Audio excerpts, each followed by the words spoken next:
Kisah episode bagian 2, ternyata suamiku miliarder. Setelah kepergian Famrik, tatapan Linda menjadi kosong dan raut wajahnya penuh dengan kekecewaan. Randy, apakah harga dirimu lebih penting dari nyawa Kiki? Randy terdiam sesaat dan meletakkan kuenya di atas meja. Ia berkata, aku pergi pinjam uang. Kamu pergi pinjam uang? Kamu mau kemana pergi pinjam uang? Sekarang selain Pak Famrik, ada siapa lagi yang bisa mengeluarkan 600 juta untuk membantu kita? Ujar Linda kesal. Aku memiliki caraku sendiri untuk meminjam uang. Randy menggelengkan kepalanya dan pergi ke arah lorong. Ia pernah memulai usaha, juga pernah gagal, tapi ia juga memiliki beberapa teman untuk beberapa tahun ini. Randy, suara Linda terdengar dari belakang. Kamu jangan membuatku membencimu. Randy mempercepat langkah kakinya. Linda melihat punggung kepergian Randy yang semakin jauh dari dirinya. Seperti tenaga yang ditarik habis dari tubuhnya, sekujur tubuhnya terduduk lemas. Ia sedikit menyesal. Menyesal dirinya yang gegabah, menyesal menikah dengan Randy. Tatapan Linda tiba-tiba terjatuh ke kotak kue yang diletakkan di atas meja, lalu sedikit terkejut. Randy keluar dari rumah sakit dan menyalakan rokok yang berkualitas buruk. Ia menarik nafas dalam dan tiba-tiba membuatnya terbatuk. Matanya agak memerah. Uang dan uang. Semua ini karena uang. Meskipun uang bukan seluruhnya, tapi kalau tidak ada uang, nyawa anaknya yang akan terancam. Randy mencari tempat untuk duduk, lalu menghubungi beberapa nomor. Tapi saat mendengar ia ingin meminjam uang, semua penerima panggilan memutuskan panggilan.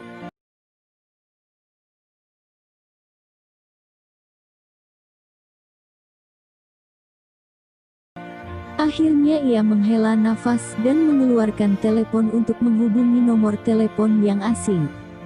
Ini aku, ujar Randy dingin. Ternyata Tuan Muda, ujar pria tua di dalam telepon dengan semangat. Tuan Muda menghubungiku, apakah telah memikirkan semuanya dengan baik dan kembali bersamaku? Maaf, aku tidak boleh pulang. Randy berkata, Paman Alex, aku menghubungimu karena ada suatu hal. Apakah Anda bisa meminjamkan 600 juta kepadaku? Aku sangat membutuhkannya. Apakah Tuan Muda tidak tahu bahwa seluruh harta kekayaanku merupakan milik keluarga Lu? Jangan bilang Anda ingin 600 juta, bahkan Anda boleh memiliki nyawaku. Di dalam telepon terkekeh pelan. Tapi dengan syarat, Anda harus menandatangani surat perjanjian penerus warisan. Setelah tanda tangan, Anda baru bisa mendapatkan uangnya. Kita bahas nanti untuk tanda tangan. Aku sekarang sungguh membutuhkan 600 juta. Ujar Randy. Ia tidak ingin berkaitan lagi dengan keluarga Lu, tapi anaknya sudah seperti ini, ia tidak ada jalan lain lagi. Tidak boleh, Tuan Besar telah menyuruhku, hanya dengan menandatangani surat perjanjian penerus warisan, Tuan Muda baru bisa menggunakan harta kekayaan keluarga. Ujar pria tua di dalam telepon tegas. Randy menggertakkan giginya. Apakah tidak ada jalan lain? Maaf, Tuan Muda.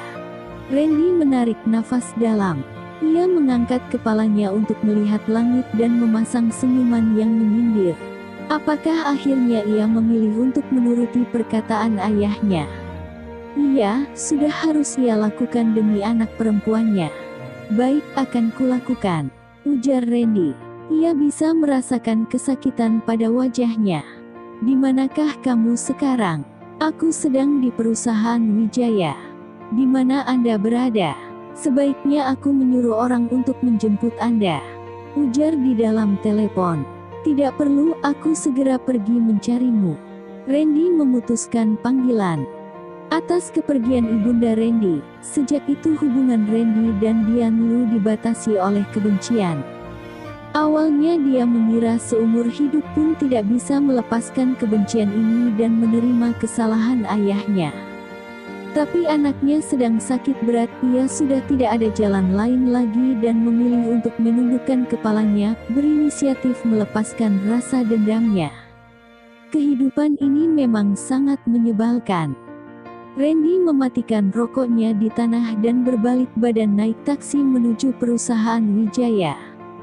Tiba di perusahaan Wijaya, Randy baru saja turun taksi, ia langsung melihat ibu mertuanya Amelia keluar dari gedung itu. Ia langsung berpikir tidak ingin bertemu dengan Amelia, tetapi setelah itu Amelia berjalan ke arahnya. "Kamu bilang kamu mau pergi pinjam uang, untuk apa kamu datang ke sini?" Amelia memandang remeh dan jijik kepada Randy. Kalau bukan karena anaknya memiliki anak, ia ingin sekali anaknya cerai dengan pengecut ini. Randy lihat dirinya tidak bisa menghindari Amelia. Ia berkata, "Aku datang ke sini untuk meminjam uang." "Randy ya Randy, kamu juga tidak lihat dulu tempat apakah ini? Karpet merah di depan pintu itu lebih mahal dari nyawamu. Bagaimana kamu bisa meminjam uang dari sana? Benar-benar tidak tahu diri." Amelia mendengus. Amelia adalah wakil manajer divisi pemasaran dari industri farmasi Siko. Beberapa hari ini, ia sedang membahas kerja sama dengan pihak perusahaan Hyatt. Setelah ia pergi meninggalkan rumah sakit, ia langsung datang ke sini. Hanya saja ia tidak bisa masuk ke perusahaan Wijaya, sehingga ini membuat ia sangat kesal. Suasana hatinya tentu akan sangat tidak baik. Kebetulan ia langsung melampiaskan kepada Randy setelah melihat kedatangannya. "Pengecut, kakakku harus bekerja dan merawat Kiki. Kamu sekarang datang ke sini untuk bermain dengan alasan meminjam uang. Apakah kamu adalah seorang lelaki?" Adik iparnya alias Lisa melihat Randy dengan kesal. Randy baru menyadari bahwa Lisa berada di belakang Amelia. Sedangkan di belakang Amelia ada seseorang pemuda. Pemuda ini bernama Ryan, merupakan teman sekampus Lisa. "Lisa, apakah ia adalah kakak ipar yang tak berguna itu? Mata kakakmu kurang baik. Orang ini sama sekali tidak berbeda dengan petani." Ryan menilai Randy dan tatapannya menunjukkan keremehan. Ia beruntung pernah berbincang dengan direktur perusahaan Wijaya sekali di sebuah acara. Kemudian ia mendengar lagi bahwa Amelia sedang membahas kerjasama yang besar. Oleh karena itu, ia mengajukan dirinya untuk membawa Amelia datang bertemu dengan direktur perusahaan Wijaya, berharap bisa membantu Amelia mendapatkan kerjasama ini. Hanya saja direktur itu tidak memberi muka untuknya, sehingga membuat ia malu. Sekarang ia lihat Lisa dan ibunya sedang meremehkan Randy, ia juga bersiap untuk menambah beberapa kata untuk melampiaskan amarahnya. "Iya, entah apa yang kakakku lihat, mau menikah dengan orang yang tak berguna sepertinya. Hal yang terpenting adalah orang ini sama sekali tidak bertanggung jawab," sindir Lisa. "Lelaki boleh tidak ada uang untuk sementara, tapi setidaknya harus ada tanggung jawab," seru Ryan sambil tersenyum. Randy melihat ketiga orang ini dan tak berbicara apapun, lalu berbalik badan ke dalam perusahaan Wijaya. "Untuk apa kamu ke sana? Cepat kembalilah merawat Kiki." Melihat Randy berjalan ke dalam, Amelia mengerutkan dahinya dan mengomelinya. "Aku pergi mencari Alex untuk membahas sesuatu," ujar Randy. "Apa? Kamu ingin mencari Alex si kaya itu?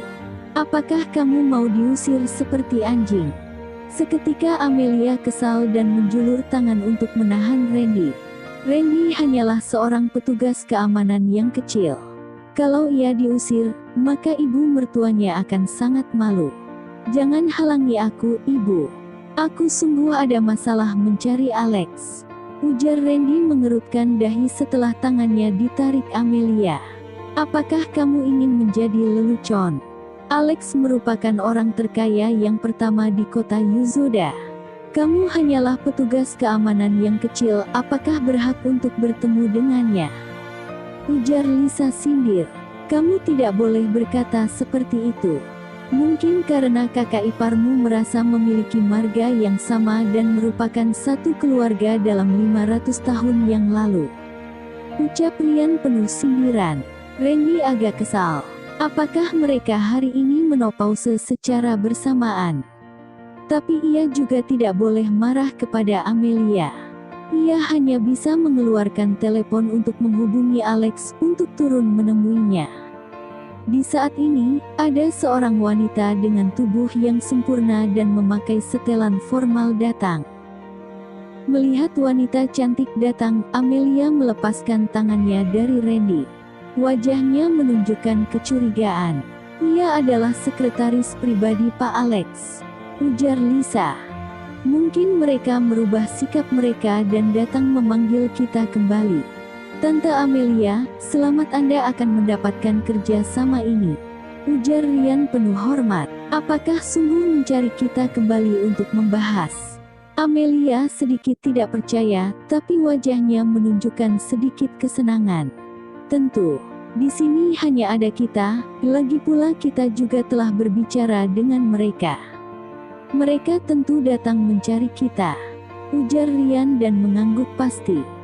Dulu tidak bisa membahas dengan manajer uang, sedangkan sekretaris pribadi Pak Alex datang mencari kita. Pasti Pak Alex yang menyuruhnya. Ibu, sepertinya kerja sama ini akan jadi, ujar Lisa semangat. Kalau kerja sama ini jadi, maka ibunya akan membagi komisi sebanyak 400 juta untuknya. Amelia juga merasa benar setelah dipikir ulang. Sekretaris pribadi Pak Alex tentu datang mencari mereka, tidak mungkin mencari Randy. Amelia senyum menyambut kedatangan wanita itu dengan pikiran itu. Selamat siang, kamu datang. Amelia belum selesai berkata dan senyumannya masih terpasang kaku di wajahnya. Ia hanya bisa menemukan sekretaris cantik itu tidak mempedulikannya dan langsung melewatinya untuk berjalan ke hadapan Randy. Ia membungkuk pelan kepada Randy dan berkata, "Tuan muda, silahkan masuk bersama denganku." Randy mengangguk dan tatapannya menyapu pelan dari wajah Lisa dan Ryan, lalu ia pergi bersama dengan sekretaris cantik itu. Menyisakan Amelia bertiga terdiam, terkejut dan curiga di tempat. Randy dan Alex berbincang sesaat. Ia masih saja tidak ingin meneruskan warisan, sungguh tidak ingin untuk mengalah dengan ayahnya. Tapi kalau ia tidak menandatangani surat perjanjian itu, Alex tidak akan pernah meminjamkan uang untuknya atau mungkin ia akan membiarkan Dian menghubunginya. Randy menghela nafas tak berdaya dan hanya bisa bertanda tangan, lalu menyuruh Alex untuk mencari orang yang memiliki sumsum yang sama dengan Kiki. Ia juga menyuruh Alex untuk memberikan 600 juta kepadanya, lalu pergi meninggalkan perusahaan Wijaya. Untuk bagaimana Alex memberitahu Dian masalah ini, ia sudah tidak ingin mengetahuinya. Dan yang penting ia tidak harus menghubungi Dian terlebih dahulu. Ia tahu kalau Dian tidak akan menghubunginya terlebih dahulu. Kalaupun ia terima untuk menerima warisan, ia juga tidak memutuskan untuk begitu cepat memaafkan Dian. Tiba di rumah sakit, Randy melihat Famrik kembali lagi. Tidak hanya itu, ia juga duduk bersama dengan Linda di tepi ranjang, sambil berbincang dengan anaknya yang baru sadar. Jarak Famrik sangat dekat dengan Linda, bahkan mereka berdua masih berbincang ria. Randy menyipitkan matanya dan melangkah besar ke dalam ruang inap. Apakah akan terjadi sesuatu dengan mereka? Mari kita lanjutkan episode selanjutnya.